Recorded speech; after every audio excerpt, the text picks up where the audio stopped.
Je veux témoigner que l'année dernière, au mois de septembre, le Seigneur nous a permis que ma fille voyage dans ce pays pour faire un échange de ses études dans la ville de Tenerife.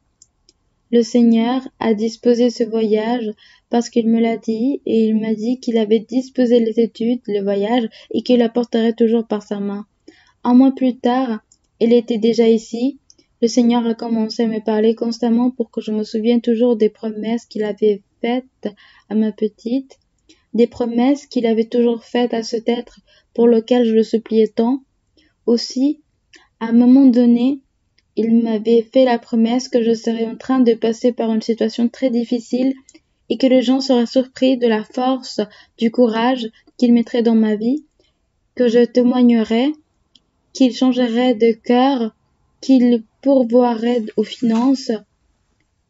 Il m'a même dit à une occasion qu'il serait notre avocat. Un jour, étant là en Colombie, je reçois un appel et on me dit que ma fille avait eu un accident, qu'un véhicule l'avait renversée. Pendant que je préparais le voyage, je me suis agenouillée, je suppliais le Seigneur et je lui rappelais les promesses. Le Seigneur disposait d'un voyage immédiatement. Quand je suis arrivée à Tenerife, le panorama était très critique.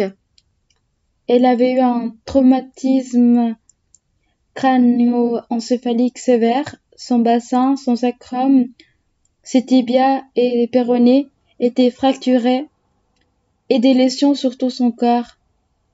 Elle est restée en coma induit 3 semaines, hospitalisée pour amnésie post-traumatique là-bas pendant 12 mois. Le Seigneur m'a dit qu'il me permettrait d'entendre des paroles de l'homme et des paroles des médecins, mais que je fasse confiance à ses promesses et que je continue d'avancer. Il a donné des rêves. Je veux aussi souligner l'appui du Seigneur à sa servante bien-aimée de notre sœur Marilisa et du frère Carlos Alberto Baena, pasteur général, parce qu'ils ont été très attentifs au cas d'elle, et le frère César et la sœur Angela Vito aussi. Mais dans l'un des messages que le frère Carlos Alberto nous a envoyés, il disait qu'il priait le Seigneur pour une guérison physique parfaite, et il m'a dit de ne pas m'inquiéter parce que tout irait bien. Au milieu de cette amnésie, les médecins m'ont dit que si elle sortait de cet état végétatif, elle ne pourrait pas raisonner, elle ne pourrait pas être une femme indépendante. Ils m'ont même dit qu'elle ne marcherait pas. Passé le 2 mois, le Seigneur a ouvert une porte et nous a amenés ici à Barcelone pour qu'elle commence son processus de neuroréhabilitation. Là-bas, ils nous ont dit qu'il faudrait 4 mois pour qu'elle sorte de son état d'amnésie post-traumatique. 4 mois que le Seigneur a converti en 4 jours.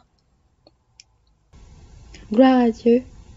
Les médecins se prenaient la tête et disaient « Qu'est-ce qui s'est passé ici? Nous ne comprenons pas. Ceci n'arrive jamais. Ceci arrive progressivement, mais jamais comme dans les séries du jour au lendemain. » Et nous savions ce qui s'est passé là-bas et c'était la puissance de Dieu.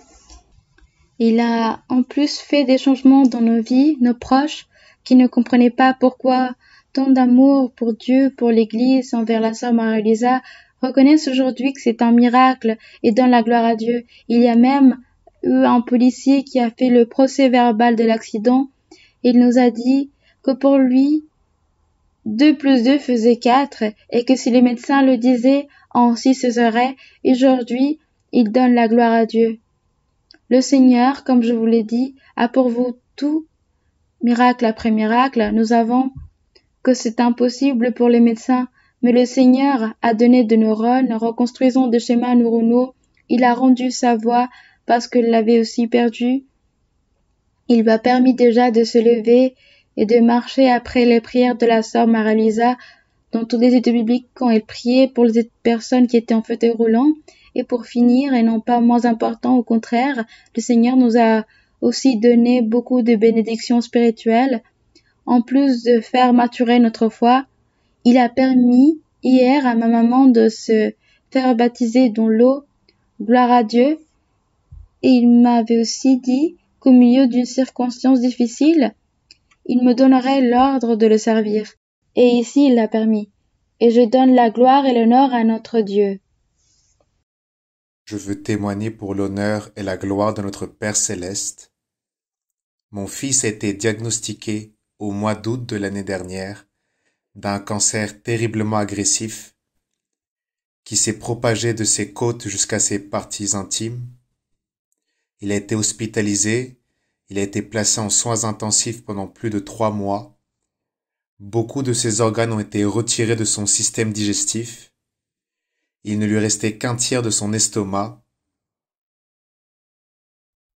Le Seigneur, en prophétie, m'a dit: Ne te préoccupe pas, mon fils, car je guérirai cet être cher, parce que tu le verras ici en train de me servir. Et pour l'honneur et la gloire de notre Père céleste, je veux vous partager, mes frères et sœurs, qu'aujourd'hui, mon fils est dans son appartement, complètement guéri.